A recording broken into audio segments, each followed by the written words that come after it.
Hello guys, welcome. വണക്കം. ഇന്നത്തെ video നന്മമരം മൂപ്പനെ കുറിച്ചാണ്. കുറച്ചധികം റിയാക്ഷൻസ് ഒക്കെ വന്നു, വിമർശനങ്ങളൊക്കെ ഉണ്ട്. വിമർശനങ്ങളൊക്കെ സ്വീകരിക്കുന്നു, വിമർശനങ്ങളൊക്കെ പാടെ എടുക്കുന്നു. അതോടൊപ്പം തന്നെ തുടക്കത്തിൽ തന്നെ പറയാം, ഇത് ഡയറക്റ്റ് ടു നമ്മുടെ ഇസ്മി ഖൈസൻ്റെ ഒരു ടീമുണ്ടല്ലോ. നീയൊക്കെ വിളിക്കുന്ന സ്ഥലത്തേക്ക് ഞാൻ വരാം, എവിടെയാണെന്ന് സ്ഥലവും സമയവും ഒക്കെ പറ, ആ സ്ഥലത്തേക്ക് ഞാൻ വരും. വരുന്ന സമയത്ത് നിനക്കൊക്കെ നിൻ്റെയൊക്കെ കലിപ്പും ഫ്രസ്ട്രേഷനൊക്കെ തീർക്കാനുണ്ടെങ്കിൽ അതങ്ങ് തീർത്തേക്കുക. ഓക്കെ, ഒറ്റയ്ക്ക് തന്നെ ആയിരിക്കും ഞാൻ വരിക. പിന്നെ രണ്ടാമത്തെ കാര്യം, ഈ എന്താ പറയുക, മൂപ്പൻ നന്മമരം കളിക്കുന്നു, ഡബിൾ സ്റ്റാൻഡ്, ജിൻഡോയുടെ പി ആർ ആയിരുന്നു, രേണുവിൻ്റെ പി ആർ ആയിരുന്നു, അന്ന് അവിടെ തെളിയിക്കുകയും വേണം പബ്ലിക്കായിട്ട്. ഓക്കെ, ഏത് സ്ഥലമാണെങ്കിലും കുഴപ്പമില്ല, ഞാൻ അവിടെ വരും. ഓക്കെ, എവിടെയാണെങ്കിലും വരും. ഈ വായ്ത്താളം അടിക്കുന്ന ഈ യൂട്യൂബിൻ്റെ അകത്ത് ഇരുന്ന് ഒറ്റയ്ക്കിരുന്ന് സംസാരിക്കുന്ന ഒരു റൂമിൻ്റെ അകത്തൊരു ഫോണിനോട് സംസാരിച്ച് ആ ആവേശം കൊള്ളുന്ന സംഭവത്തിനെ കുറിച്ചല്ല ഞാൻ പറയുന്നത്. പബ്ലിക്കായിട്ടുള്ളൊരു കാര്യം എവിടെയെങ്കിലും ഒരിടത്ത് വിളിച്ച് വരുത്തിയിട്ട് നേർക്ക് നേരെ എന്നോട് ചോദിക്കുക. ലൈവായിട്ട് വേണമെങ്കിൽ ലൈവ്, വീഡിയോ എടുത്തിട്ട് വേണമെങ്കിൽ നിങ്ങൾക്ക് പ്രചരിപ്പിക്കാം, എന്ത് വേണോ ചെയ്യാം. നേർക്ക് നേരെ സംസാരിക്കാം. വരുമോ? ഞാൻ വരാം, ഞാൻ എവിടെയാണെങ്കിലും വരാം. ആ ഒരു ബോധ്യമുണ്ട്.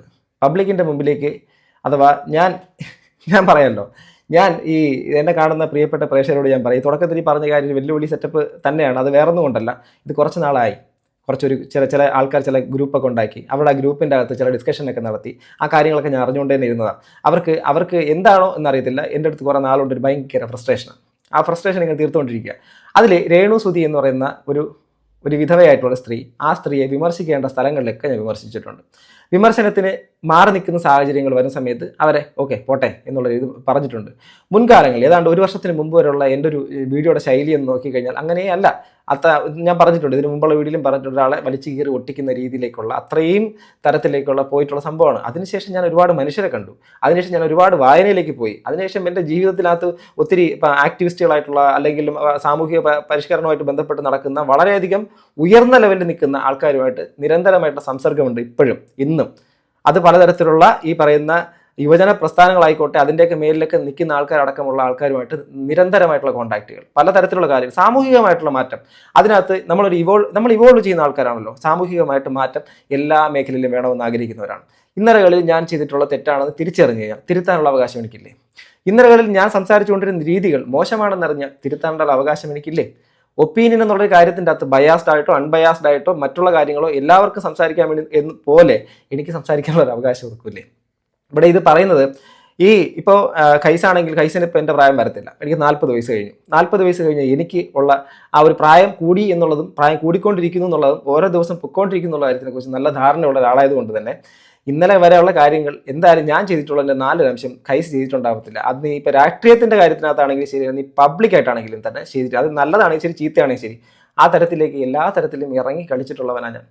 ഇന്നും അതിന് യാതൊരു മാറ്റമില്ല. അത് ഞാനുമായിട്ട് അടുപ്പമുള്ള ആൾക്കാരോട് ചോദിക്കുക, നിനക്ക് വേണമെങ്കിൽ പരിചയപ്പെടുത്തരാം. നീ എൻ്റെ നാട്ടിലുള്ള ഏറ്റവും വേണ്ടപ്പെട്ട കുറച്ച് ആൾക്കാർ, എൻ്റെ സുഹൃത്തുക്കളോ മറ്റുള്ളവരൊക്കെ നീ വിളിച്ചു ചോദിച്ചൊക്കെ എങ്ങനെയാണ് മൂപ്പൻ ഡയറക്റ്റായിട്ട് ഒരു വിഷയത്തിന് ഇടപെടുന്നത്, ഡയറക്റ്റ് നേരിട്ട്. എൻ്റെ പൊന്നു മോനെ, അത് യൂട്യൂബിൻ്റെ അകത്ത് നിന്ന് താളം അടിക്കുന്ന പോലെ നല്ല. ഓക്കെ, ഞാനിന്നും ഒരു യുവജന പ്രസ്ഥാനത്തിൻ്റെ ഭാഗമായിട്ട് നിൽക്കുന്ന ഒരാളാണ്. അതുപോലെ തന്നെ രാഷ്ട്രീയവുമായിട്ട് ബന്ധപ്പെട്ട് നിൽക്കുന്ന ആളാണ്. എൻ്റെ രാഷ്ട്രീയം ഒരിക്കലും എൻ്റെ ചാനലിൽ ഞാൻ കൊണ്ടുവരാറില്ല. എങ്കിലും വ്യക്തിപരമായിട്ട് എല്ലാ തരത്തിലുള്ള രാഷ്ട്രീയ പാർട്ടിക്കാരാണെങ്കിലും മറ്റുള്ളവരാണെങ്കിലും എനിക്ക് വളരെയധികം സുഹൃത്തുക്കൾ ഒത്തിരി ഉണ്ട് എല്ലാ സ്ഥലങ്ങളിലും. അതുകൊണ്ട് തന്നെ ഉറപ്പിച്ച് പറയാൻ വേണ്ടിയിട്ട് പറ്റും, ഇന്നലെ വരെ എടുത്ത വിഷയങ്ങളിൽ എനിക്ക് മിസ്റ്റേക്ക് പറ്റിയിട്ടുണ്ടോ, ഞാൻ തിരുത്താൻ തയ്യാറാണ്.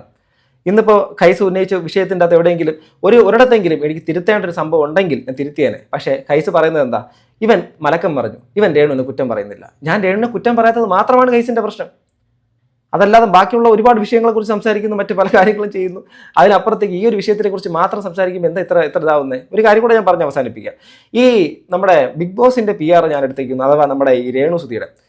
ഖൈസിന് എന്തായിരുന്നാലും ഒരുപാട് സുഹൃത്തുക്കളുണ്ടാകും, ബിഗ് ബോസിൻ്റെ അകത്തുള്ളതും പുറത്തിറങ്ങിയിട്ടുള്ളവരായിട്ട്. ഒന്ന് ചോദിച്ച് നീ മനസ്സിലാക്കിയിട്ട് നീ അതും കൂടെ പുറത്തു വിടും, ആരടുത്ത് നിന്നാണ് മൂപ്പൻ PR എടുത്തിട്ടുള്ളതെന്ന്. നിനക്കത് പറ്റും, നിനക്കതിനുള്ള കഴിവുണ്ട്. ഇത് വെല്ലുവിളിയായിട്ട് എടുത്തോ, നിനക്കതിന് പറ്റും. ഓക്കെ, നീ കുറേ നാളായല്ലോ ഈ വീഡിയോ ഒക്കെ ചെയ്യുന്നുണ്ട്. ഇവനെ നോക്കി വെച്ചിരിക്കുകയാണ്, നല്ലത് കണ്ട നല്ലതും ചീത്ത കണ്ട ചീത്തയെന്ന് പറയുന്നത്. ഈ PR എന്ന് പറയാതെ പറഞ്ഞാൽ പോരാ.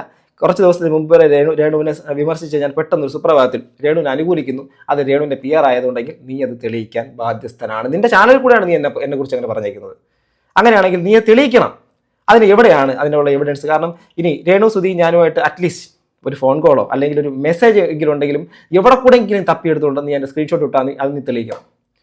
ഓക്കെ, എൻ്റെ പൊന്ന് ഖൈസേ, എങ്ങനെ കഴിയുന്നടാ നിനക്കൊക്കെ? എടാ ശവം തീനികളാവാൻ പാടില്ല. നമ്മൾ എന്തൊക്കെ തന്നെ ആണെങ്കിലും ഒരു കാര്യത്തിൻ്റെ അകത്ത് പറയുന്ന ഒരാളെ വിമർശിക്കാൻ അവകാശം നിങ്ങൾക്കും എനിക്കും ഒക്കെ ഉണ്ട്. വിമർശിക്കാം. ഒന്ന് ചൊല്ലിക്കോട് തള്ളിക്കള. നിന്റെ വീഡിയോക്കകത്ത് ഞാൻ പറഞ്ഞ അതേ തന്നെ, ചൊല്ലിക്കോട് തള്ളിക്കള. അവർ ഇന്നലെ ചെയ്തിട്ടുള്ള പല കാര്യങ്ങളും, നന്ദിയില്ലായ്മ, വായില്ല കോടായില്ല പോലത്തെ വാക്കുകൾ പറച്ചിലുകൾ, ഇതെല്ലാം അവർ കാണിച്ചതാണ്. എവിടെയെങ്കിലും കാണിച്ചതല്ലെന്ന് ഞാൻ പറഞ്ഞിട്ടില്ല. ആ കാണിച്ചതെല്ലാം കഴിഞ്ഞു. അതിനുശേഷവും നമ്മൾ ഈ സമൂഹത്തിന്റെ കല്ലറി അവർ കൊണ്ടില്ലേ, അതിനുശേഷം അവർ വിട്ടുകൂടെ എന്നാ ചോദിക്കുന്നത്. അവരവിടെ ജീവിക്കട്ടെ അല്ലേ? കൈസും പഠിച്ചിട്ടുള്ള ആളല്ലേ? നമ്മുടെ കുടുംബത്തിനകത്തും നമ്മുടെ ചുറ്റുപാടിൽ നിൽക്കുന്ന ഒരാൾക്കാണ് ഇത് സംഭവിച്ചിരുന്നെങ്കിൽ കൈസ് എങ്ങനെയായിരിക്കും പ്രതികരിക്കുക? ഒന്ന് പറഞ്ഞേ. കൈസിന്റെ കഥകളൊക്കെ എടുത്ത് ഞാൻ ഇവിടെ ഇടണോ? കൈസിനെ എനിക്ക് അറിയാത്ത ഒരാളാണെന്ന് വിചാരിക്കുന്നുണ്ട് കൈസ്? എന്തൊക്കെ എടുത്ത് വെച്ച് പറയണോ? വേണ്ട കൈസേ. അതുകൊണ്ട് നിനക്ക് എന്നോട് ഉള്ള ഫ്രസ്ട്രേഷൻ എനിക്ക് എന്താണ് കാരണമെന്നും നന്നായിട്ട് മനസ്സിലാവും. എന്തൊക്കെയാണ് കാരണമെന്നും നന്നായിട്ട് മനസ്സിലാവും. അതിൻ്റെ റീസൺ എന്തൊക്കെയാണെന്നുള്ളത് അറിയാം. ഓക്കെ. അതുകൊണ്ട് ഒരുപാട് കയറി പോകുമ്പോഴേക്കും ഈ യൂട്യൂബിൻ്റെ വീഡിയോസിൻ്റെ അകത്ത് വന്നിരുന്ന് ചിരിച്ചുകൊണ്ട് ഇങ്ങനെ ഇരിക്കുന്ന ഞാനല്ല റിയൽ ആയിട്ടുള്ള ഞാൻ. അപ്പം ചോദിക്കും, ഇതെന്താ ഫേക്കാണോ? ഇത് ഞാൻ അഭിപ്രായം പറയുന്ന സ്ഥലം. ഈ അഭിപ്രായം പറയുന്ന സ്ഥലത്ത് ഞാൻ സൂക്ഷിക്കേണ്ട പെരുമാറേണ്ട രീതികളുണ്ട്. ഞാൻ ആ രീതികൾ എൻ്റെ ചാനലിൽ ഞാൻ ചെയ്യുന്നു. അതർവൈസ് എൻ്റെ റിയൽ ലൈഫിൻ്റെ അകത്ത് എൻ്റെ പേഴ്സണലായിട്ടുള്ളൊരു കാര്യം വരുന്ന സമയത്ത് ഇടപെടുന്നത് വളരെ മോശമായിട്ടായിരിക്കും. അത് അങ്ങനെയുള്ളവരടുത്ത് അങ്ങനെ ഇടപെടാൻ പറ്റൂ. അതുകൊണ്ടാണ്. അതിന് ഏത് സെൻസിലെടുത്തായിരുന്നാലും കണ്ടോ ഇവൻ വീണ്ടും കാണിക്കുന്നുണ്ടോ എന്ന് ചോദിച്ചിരുന്നാലും എൻ്റെ കൈസേ എടാ ഞാനൊന്നും പറയുന്നില്ല. അതൊക്കെ പറഞ്ഞ് നമുക്ക് അതിൻ്റെ ഇതങ്ങ് പോവും. അതുകൊണ്ട് നീ ഇപ്പോൾ കാണുന്ന മൂപ്പനുണ്ടല്ലോ, ഒതുങ്ങിക്കൂടി പാവം പോലെ യൂട്യൂബിൻ്റെ അകത്ത് നിന്നൊരു വീഡിയോക്കകത്ത് നിങ്ങൾ നിങ്ങളുടെ അഭിപ്രായങ്ങൾ പറയൂ, ഞാൻ എൻ്റെ അഭിപ്രായം പറയുന്നു, അവിടെയും ഇല്ല ഇവിടെ ഇല്ല എന്നൊക്കെയാണ് തോന്നുന്നതെങ്കിൽ ഓക്കെ, ദാറ്റ് ഈസ് മൂപ്പൻ്റെ അഭിപ്രായം. നിലപാടില്ലാത്തവൻ, വിവരമില്ലാത്തവൻ, ഒന്നിനും കൊള്ളാത്തവൻ, റിയാക്ഷൻ വീഡിയോ ചെയ്യാൻ അറിയാത്തവൻ, കുറ്റം പറയുന്നതിൽ നേരെ മണ്ണ് കുറ്റം പറയാൻ പേടിയുള്ളവൻ, പ്രധാനമായിട്ട് പേടിയുള്ളവൻ. ഓക്കെ, പേടിയുള്ളവൻ. നീ എന്നെ അറിയുന്ന ആൾക്കാരടുത്തൊക്കെ ഒന്ന് ചോദിച്ചിട്ടൊക്കെ വേണം അത് പറയാൻ കേട്ടോ. പേടിയുള്ളവൻ. പിന്നെ കുറച്ചധികം കമൻറ്റുകൾ എന്താണ്, ഇത് ഞാൻ കുറച്ച് നാളുകൊണ്ട് ഒതുക്കി വെച്ചിരിക്കുന്ന കുറേ അധികം കണക്കുകളായിട്ട് ഇങ്ങനെ മാറ്റി വെച്ച സംഭവങ്ങളൊക്കെ ഉണ്ട്. അത് എപ്പോഴെങ്കിലുമൊക്കെ തുറക്കേണ്ടി വന്നാൽ തുറന്ന് അതിൻ്റെ ആ കണക്കുകളൊക്കെ ഒന്ന് നോക്കി വിടാൻ എനിക്ക് അറിയാത്ത ഒരാളൊന്നുമല്ല. ഒരുപാട് സമയവും വേണ്ട അതിനുള്ള വ്യക്തമായിട്ടുള്ള ആൾക്കാർ, വ്യക്തമായിട്ടുള്ള ആൾബലവും അത്യാവശ്യമുണ്ട്. അഹങ്കാരം കൊണ്ടൊന്നല്ല, ഉണ്ട്. അതുകൊണ്ട് തന്നെ പറയുന്നത്, വെറുതെ എന്തിനാ? അതുകൊണ്ട് മൂപ്പനാണ് നിൻ്റെയൊക്കെ ഡിസ്കസ് ചെയ്തിട്ടുള്ളൂ, അതിനുള്ള നമുക്ക് സംസാരിക്കാം. അതല്ല ഞാൻ ചെയ്യുന്ന വീഡിയോസാണ് കാരണമെങ്കിൽ അതിനകത്തുള്ള കാര്യവും സംസാരിക്കും, നമുക്കതും സംസാരിക്കാം. അല്ല നന്മ മരമാണോ മറ്റു സംഭവമാണോ എന്നുള്ള കാര്യം അതെനിക്കറിയാടേ. ഇതിനകത്തുള്ള എല്ലാവരെയും എനിക്ക് നന്നായിട്ടറിയാം. ഇതിൻ്റെ പുറകെ നിൽക്കുന്നവന്മാരെ എനിക്കറിയാം.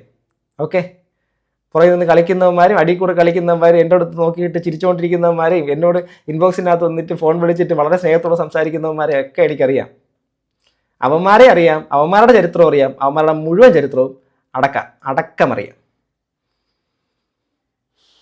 ഞാനൊന്നേ പറയുന്നുള്ളൂ, ഞാൻ മര്യാദയ്ക്ക് എൻ്റെ കാര്യം നോക്കി പോവുക. അത് അങ്ങനെ തന്നെ പോട്ടെ എന്ന് മാത്രം ആയാൽ നല്ലത്. ഒരു ജോലിയുണ്ട്, ആ ജോലിയും അതുപോലെ തന്നെ ഇടയ്ക്കുള്ള വീഡിയോസും. ബിഗ് ബോസിൻ്റെ വീഡിയോ വലിയ താല്പര്യമില്ലാത്തതുകൊണ്ടാണ് സെക്കൻഡറി ചാനലിൽ പോലും ഞാൻ അതിനെക്കുറിച്ച് അധികം ഇടാത്ത വീഡിയോസ്. എത്ര വീഡിയോ ഇടുന്നു ഞാൻ? എത്ര വീഡിയോ ഇട്ടു ബിഗ് ബോസ് തുടങ്ങി ഇത്രയും ദിവസമായി? രേണുവിൻ്റെ PR ആണെങ്കിൽ എത്ര വീഡിയോസ് ഇടണം? ഈ മൂപ്പൻ PR ആണോ ഇല്ലയോ എന്നുള്ള കാര്യം പോയിട്ട് ഈ സമ്മർ മീഡിയയോടോ രാജു ടോക്സിനോടോ പോയി ചോദിച്ചു നോക്കണം. അവർക്ക് കുറച്ച് കൂടുതൽ അടിസ്ഥാനപരമായിട്ട് പറയാൻ വേണ്ടിയിട്ട് പറ്റും. ചിലപ്പം രേവതിക്കും കൂടെ ഒക്കെ പറയാൻ പറ്റും. രേവതിക്ക് അത്രയും അറിയത്തില്ല, എങ്കിലും അവരോട് ചോദിച്ചു നോക്ക്, പറഞ്ഞു തരും. കൂട്ടത്തോടെ എന്നെ ഇങ്ങോട്ട് എല്ലാവരും കൂടെ ചേർന്നിട്ട് വളഞ്ഞിട്ട് ഇങ്ങോട്ട് ആക്രമിച്ച് കഴിഞ്ഞാൽ ഓടിപ്പോയി മാളത്തിൽ വിളിച്ച് നിൻ്റെയൊക്കെ അടുത്ത് വന്നിരുന്നിട്ട് സംസാരിച്ചിട്ട് ഇൻബോക്സിൻ്റെ അകത്തെന്ന് പറഞ്ഞു എന്തിനാ എന്നെ വിമർശിച്ചെന്ന് ചോദിക്കുമെന്ന് വിചാരിച്ചോ? മുൻകാലങ്ങളിൽ എവിടെയെങ്കിലുമൊക്കെ ഒരു സംഭവം ഉണ്ടായിക്കഴിഞ്ഞാൽ പലരും എൻ്റെ അടുത്ത് പറയുന്നുണ്ട്, അവന് ഒരു കമൻറ്റ് ബോക്സിൽ കമൻറ്റ് വന്നാൽ അപ്പം തന്നെ ഇതാവുമെന്ന്. സംഭവം അതല്ല എൻ്റെ കാരണം. എനിക്കൊരു പ്രശ്നമുണ്ട്. എനിക്ക് ഓവറായിട്ട് ഈ ടെൻഷൻ ഈ ഒരു സംഭവത്തിൻ്റെ അകത്ത് വന്നു കഴിഞ്ഞാൽ ആ ചെയ്യുന്ന, അതായത് ഞാനുമായിട്ട് ബന്ധമില്ലാത്തൊരു കാര്യമാണ് പറയുന്നതെങ്കിൽ അതൊരു കമൻറ്റിലോ ഒരു വീഡിയോയിലോ നിർത്താൻ എനിക്ക് തോന്നത്തില്ല. അതാ പ്രശ്നം. ഞാൻ ചെയ്യാത്ത കാര്യം പറഞ്ഞു കഴിഞ്ഞാൽ അതൊരു കമൻറ്റിലോ ഒരു വീഡിയോയിലേക്ക് മാത്രം നിർത്താൻ എന്നെ കൊണ്ട് പറ്റത്തില്ല. അതാ പ്രശ്നം. അത് പിന്നീട് പോകുന്ന വേറെ വഴിക്കായിരിക്കും. അപ്പോൾ ഇത്രയൊക്കെ തന്നെ ഉള്ളൂ. തുടക്കം മുതൽ ഇതുവരെ പറഞ്ഞ കാര്യങ്ങളെല്ലാം ഓർമ്മിച്ചിട്ട് അതിനുശേഷം അടുത്ത് എന്തെങ്കിലും ഉണ്ടെങ്കിൽ വാ, നമുക്ക് കാണാം, സംസാരിക്കാം. അതല്ല നീ അതിനപ്പുറത്തേക്ക് നീ ഇത് തന്നെ നിൻ്റെ താളം വിടലായിട്ട് തുടരുവാണെങ്കിൽ ഞാൻ അങ്ങോട്ട് വരും, നമുക്ക് നേരിട്ട് കാണാം. എന്ത് പറഞ്ഞാലിയാ?